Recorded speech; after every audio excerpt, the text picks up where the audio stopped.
G'day everyone and welcome back to Tom's Brook Farm. Yesterday we had a delivery.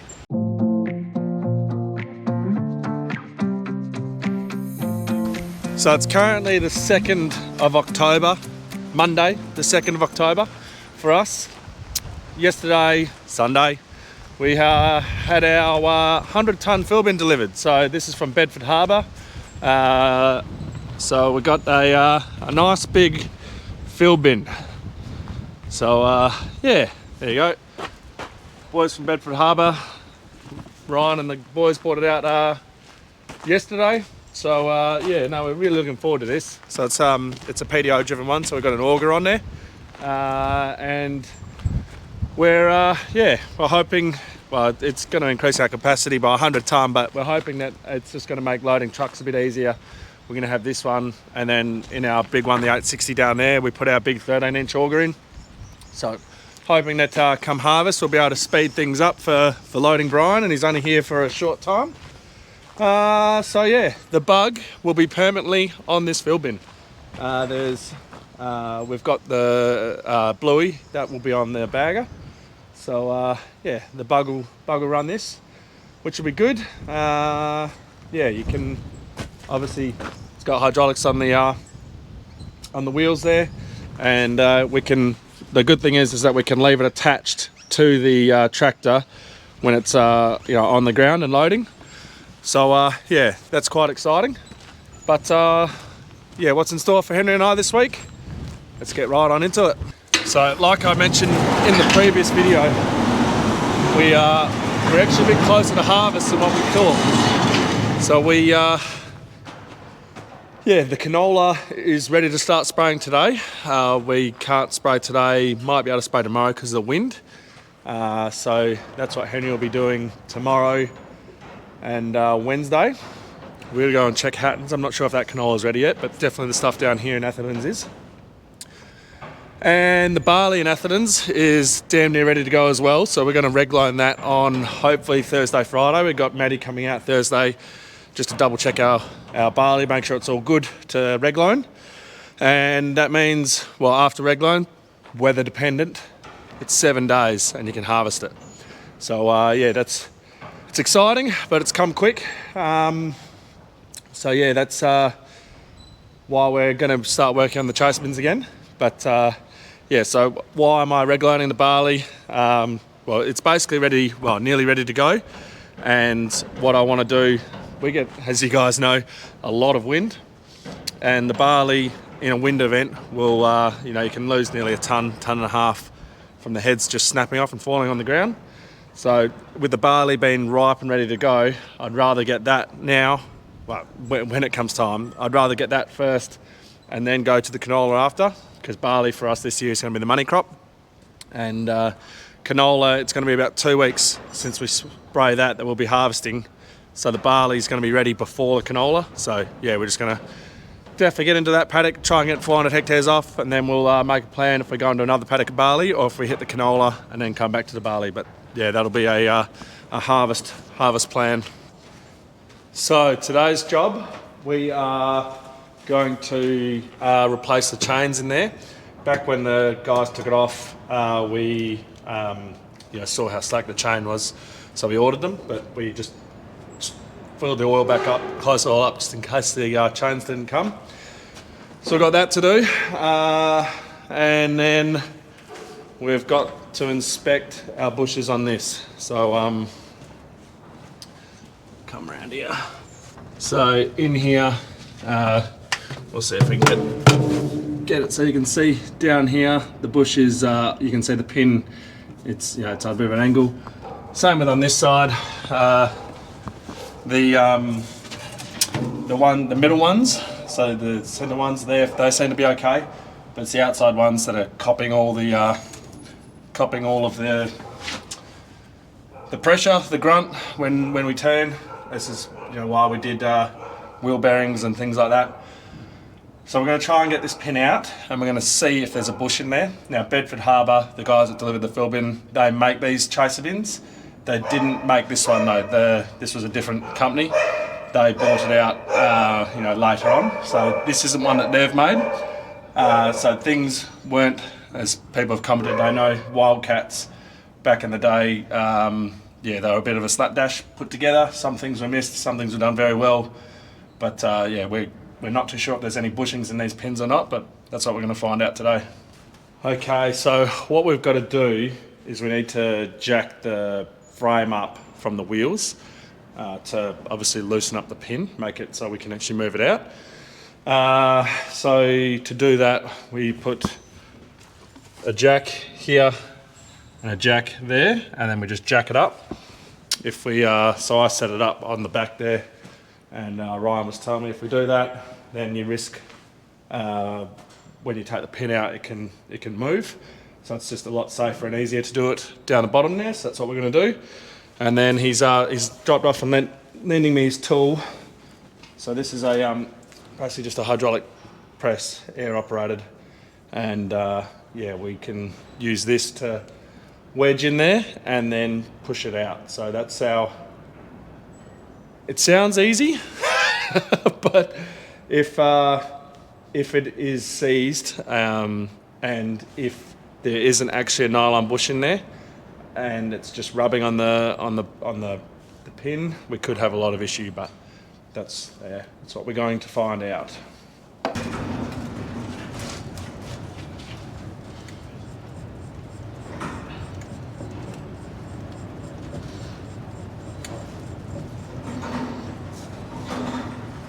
That'll be heaps, Henry. Surely the hose would reach from there, you'd reckon? Hopefully. Grows a bit soft in here. So if you just jump in on that side, Yeah. and we just need to set the jack up that's underneath, up top. Not if I want to use that plate. I might be I can get it closer to the... If you come as far back this way as you can. Oh, there's that plate in the way. That's about what I can do. I reckon just do that. Yep.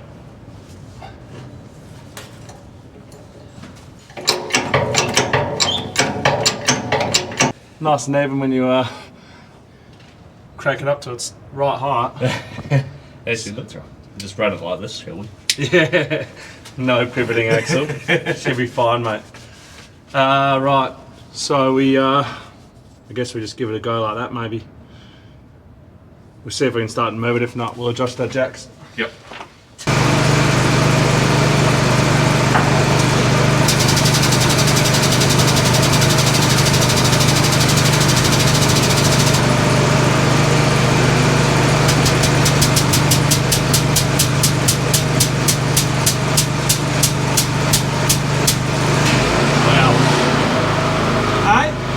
Wow. Yeah. I don't want anything to come fucking flinging out at us. No.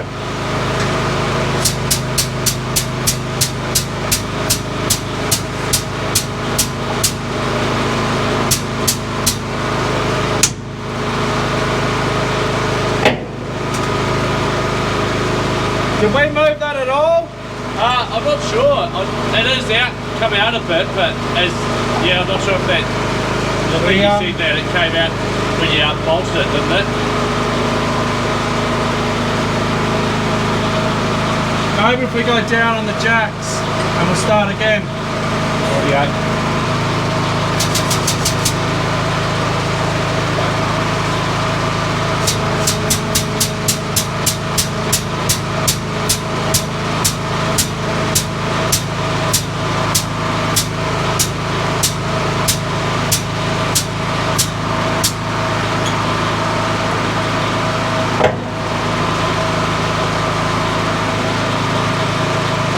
So we're obviously not moving the pin at all yet.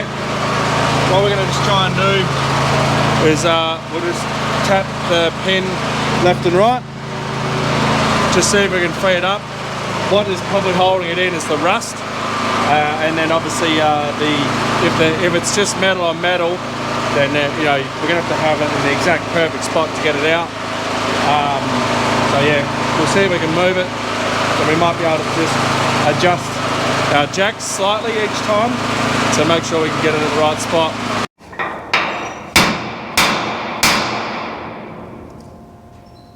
That's not going to work. It's thing comes out to there.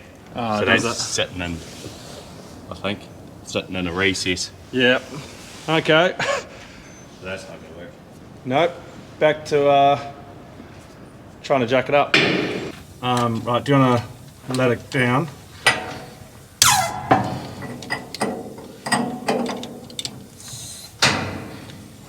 And we will try this again.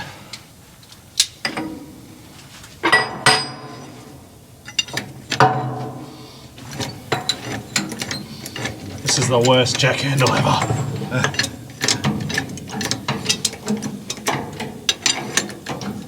Just hang on.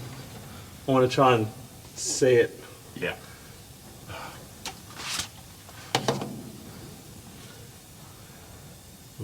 My jack's in the way, it's pretty hard.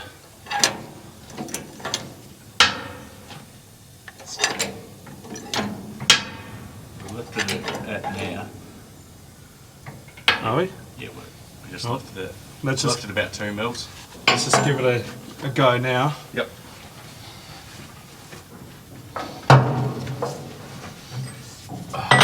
Oil leaking everywhere.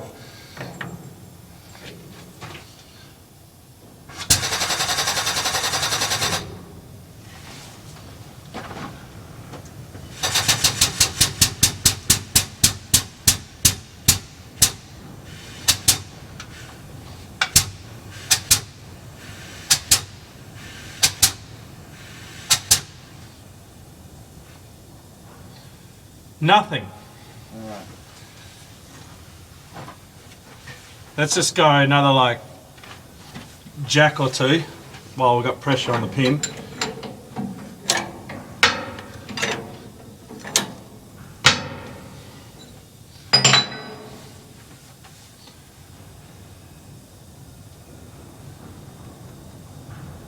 This is going to be difficult.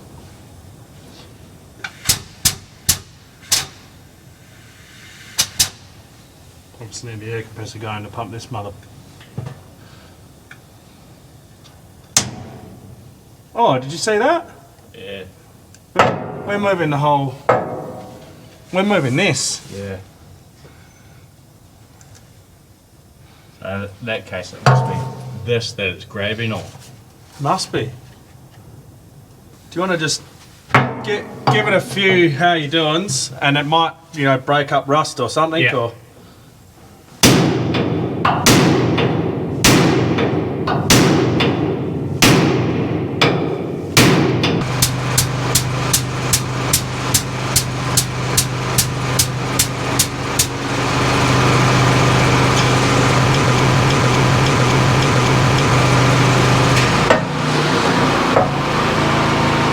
If we've got a bit of steel or something that we could put in here and just see if we can... Stop that from moving.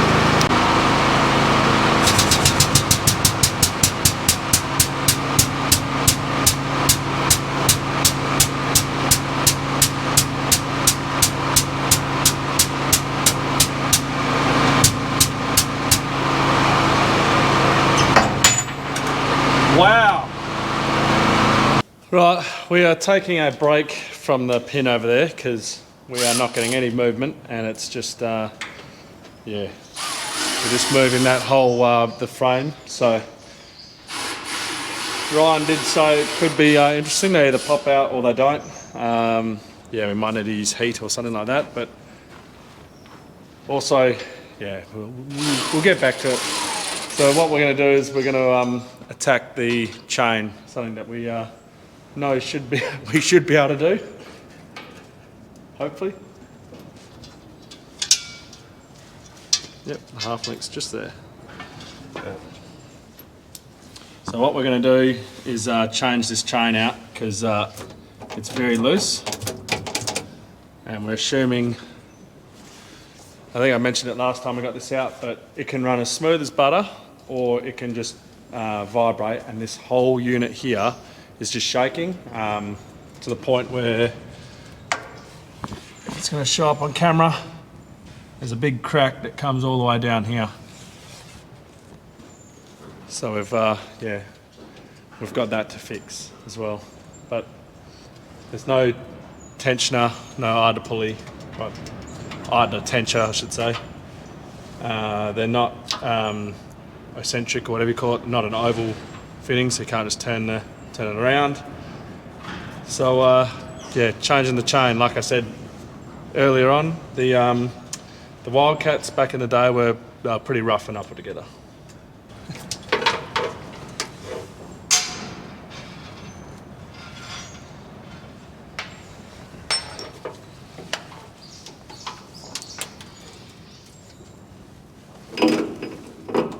Is this going to be easy to get out? It's going to be awkward.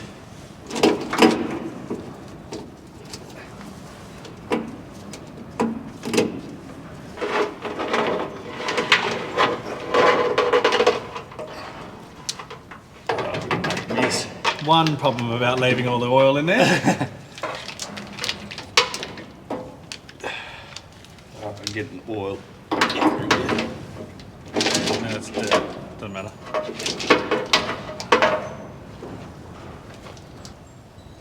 Up there.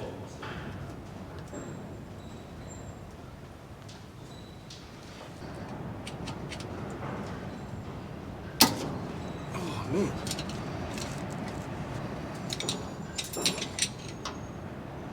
I don't think it went in the... Yeah, I think that went in the oil. Did it? Yeah. I'm gonna have to go for an oil swim.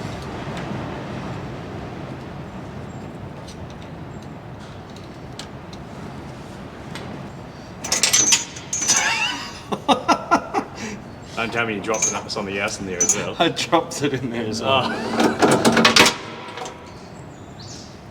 I'm gonna have to re-glove, and I'll go for a dive.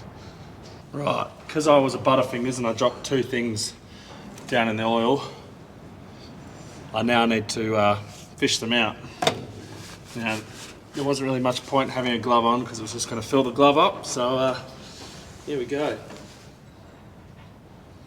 I got one. I got them both. So we've got the, this is just the 2 chain. I don't think this one wasn't as loose as the 3 chain. I think so. But it's not as loose as we thought. So this is the joiner that we're going to cut at, and you can see it's only out by maybe 5 mil, not even that. Yeah. So it's a bit disappointing to see that. Not as bad as what we thought. Yeah, we thought it'd be further out. I'm hoping that other one is further out. Yeah. I think that probably doesn't even need the half link in it, but we'll see what happens.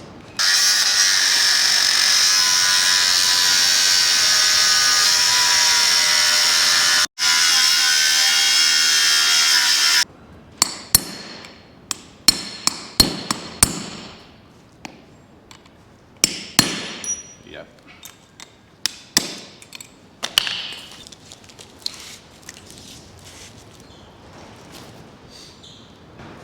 So there's a bit more difference. That's got some difference. Yeah, so that's probably, I don't know, what do you reckon, 8 mil or something? Yeah, you'd be close to Close to 10. Yeah, close to a whole centimetre out, so that will make a difference. Just hopefully, Hopefully it makes enough of a difference. hopefully we can still get it around. If you're saying but removing a whole half link is, that's huge, but. Alright. Which one we cut? Double check. Next. Right, so we've got them both ready to roll, and you can see this one here, it is, maybe like 8 mil to 10 mil difference in length, so that should make a difference out there. It's not going to tighten up the slack as much as we want, but it's going to be, tighter than what it was. So we'll chuck some half lengths in and then go out there and get some oily hands again.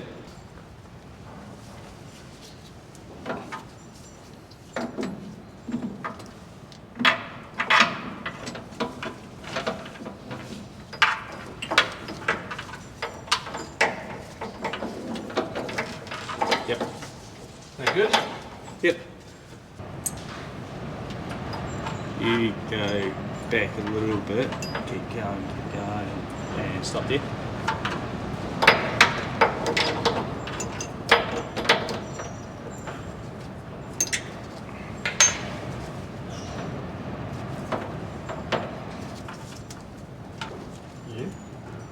Yeah, just with these other plates in. Oh, those middle ones in the Yeah. middle.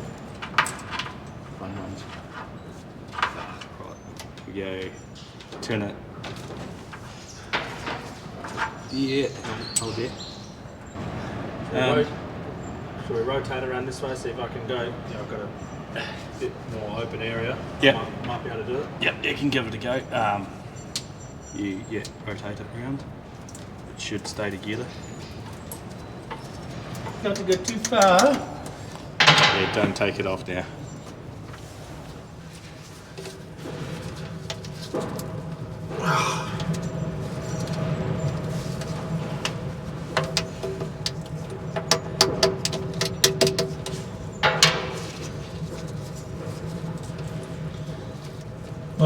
What is interesting is I can get the bottom, see the bottom go? Oh no, you got the camera there. Yes, I do. So I get the bottom on there, but the top one, it's like hitting. it's jammed. But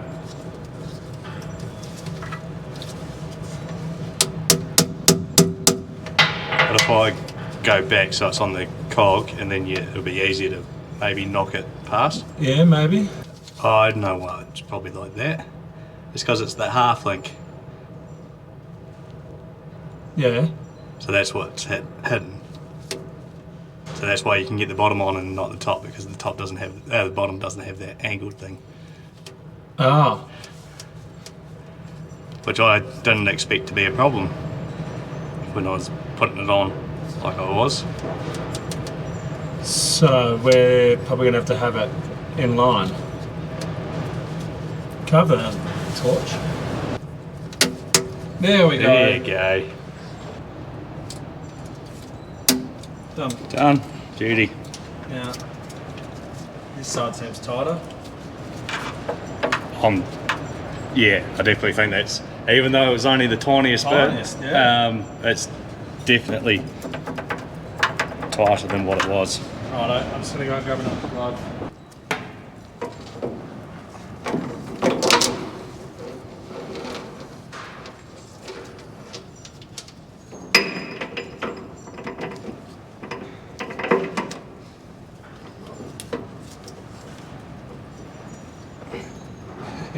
They're really good if the cog just pulls it around. I know.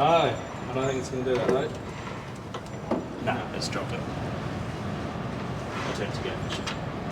Okay, keep turning it. Yep. Come back towards me a bit, please.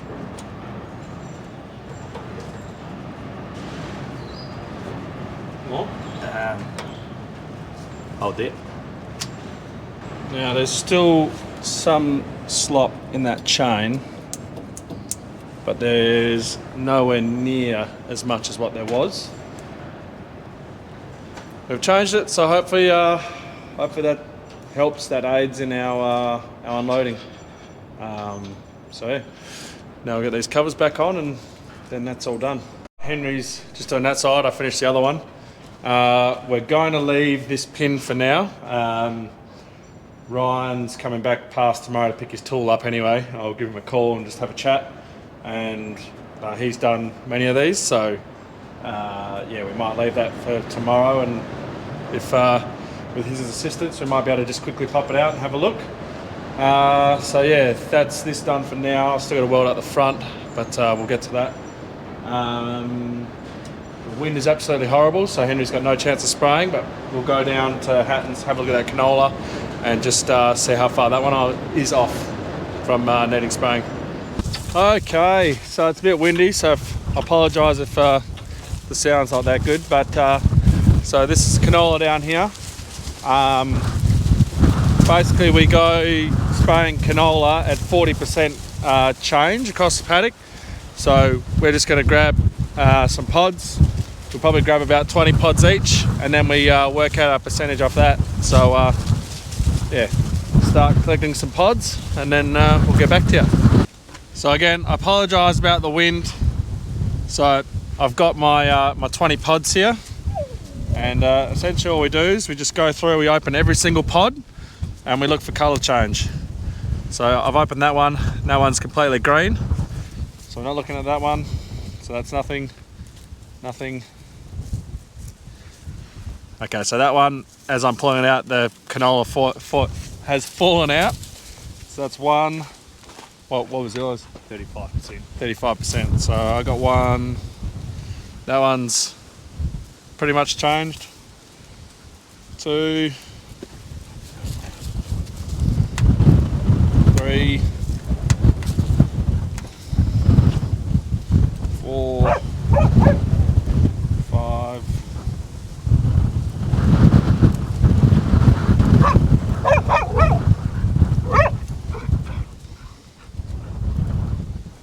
6, 7.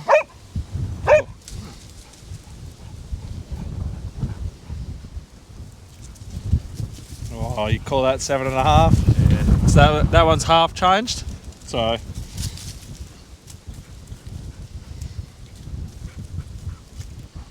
and that one's nearly there as well.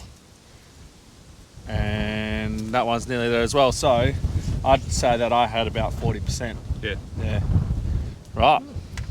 Okay, now we're out of the wind and you can hear us. So we aim for 40% across the paddock out of our pod pools. And once you get to there, then you can go and start spraying with Roundup. And Henry had 35%, and I had probably 35, but 40 if you included those couple half ones. So yeah, this is ready to go. We'll go at the back and see what that looks like as well. But yeah, we'll start getting your gear down to Atherton's there, so you can spray that one, and then as soon as that one's done, you're up here, and then it's back down to the wheat, the barley to do the reg line, and it's turning into a busy week now. Yeah. Except for you're not here for the last 2 days of the week. That's right. Alright, so I've done 3 more counts, and right out the back we were only at about 10 to 15%, and then where we are here, which is between the two paddocks, we are at you're at 10 and I was at 25, which you wouldn't think it. Looking across, it's looking a lot more ready. But the other thing that we'll have to weigh up is because of how uneven our germination was. Yeah, there's spots that are very ready to go, and there's spots that aren't. So this one might be waiting until next week before we come and spray down here. But the two paddocks back up at the at Atherton's will be getting done, and the barley. So yeah. So where we are here, we've got a bit more elevation, and you can see the colour change, and probably where we walk through. So down here you can see it's all yellow, and up around here it's green, and then the same with out here. Up here is all green, but then back up there is all yellow. So we've got a lot of variability in the paddock that we're dealing with, but yeah, we'll give this one a couple more days and see what it's like after that. Right, Henry's down there with the shepherd. He's just loading that up with Roundup and Dicot, so we can get that down to the paddock there, so it's ready to go for tomorrow. I have brought the fill bin up here so that we can do a few things to it. What do we need to do? We're going to grease it. It hasn't been greased, and they don't like to grease it because when they bring them out, the dirt just gets into everything. So I've got to take this off inside this back, and there's a disc in there that takes a lot of grease. The uni joints obviously take a lot of grease. Well, not sorry, they don't take a lot of grease. They take some grease. There's a bearing here that needs grease. Now the other thing I'm going to do is they've the sight gauges. So it's the first bin I've had that's had this many sight gauges on. So there's 4. So there's one on each, I guess you'd say, quarter of the circle as you go around. So at least you know how full it is the whole way around. But the only issue we have is that when you're getting low and you want to look in, you can't. So the bin is nearly on the ground, not with the back, but so you can't get up here.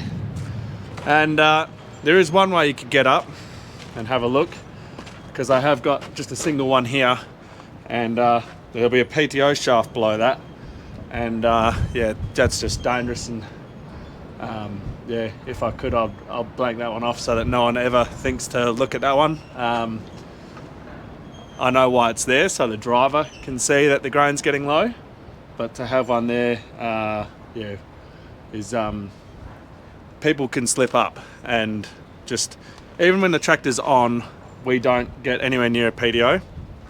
PTOs are just downright dangerous. You never get close to them. Doesn't matter if it's got these guards on. Yeah, you just never trust it. So yeah, obviously with that there, people, I can tell, would go like this to have a look in, or even stand on the drawbar like I'm doing right now, and it's too close. You know, this is just a no-go zone here. So what I'm going to do is I'm going to weld two pegs maybe on the side here, so that you know, you can just sort of stand maybe each side or something, so you can stand on it, or you know, maybe one coming out, or I don't know, we'll figure it out. But that way we can get up there and look into that. I'm not going to do it all the way around, you know, in one spot. And yeah, I guess I'll leave that, but yeah, don't obviously want anyone getting anywhere near that. Whilst Henry's doing just chucking the last of those on, I'm just going to give this a quick grease over. So I got the cover off, and I'll show you what needs greasing. So down here, this is the disc I was talking about, but you can see in here you got the ball. So if I spin it, see how the ball is always staying down the bottom? So that is it's designed like that so that it's you know, the spline here is always in a neutral position, you know, it's not moving. But that's why it takes a lot of grease, because obviously that's a constant moving part. It's going to be moving just non-stop. So give them a grease. Grease up these uni joints as well. Also grease up the plastics. God, the wind at the moment is it's like 30 something k's hour, gusting to 45. It's not pleasant. So anyway, I'll grease these. So there's the barley that's very nearly ready to go, and the canola just there is basically ready to go. Henry will be hitting the other paddock first, and then he'll get that one, and then we'll be hitting that barley, I'd assume, around Friday, but we've got the agronomist on Thursday, so we'll find that one out. Yeah, we're obviously just taking his truck down here, so it's all ready for him for tomorrow, and I reckon we'll leave the video there. So thank you everybody for watching. Don't forget to like, subscribe and share, and yeah, we shall catch you in the next one.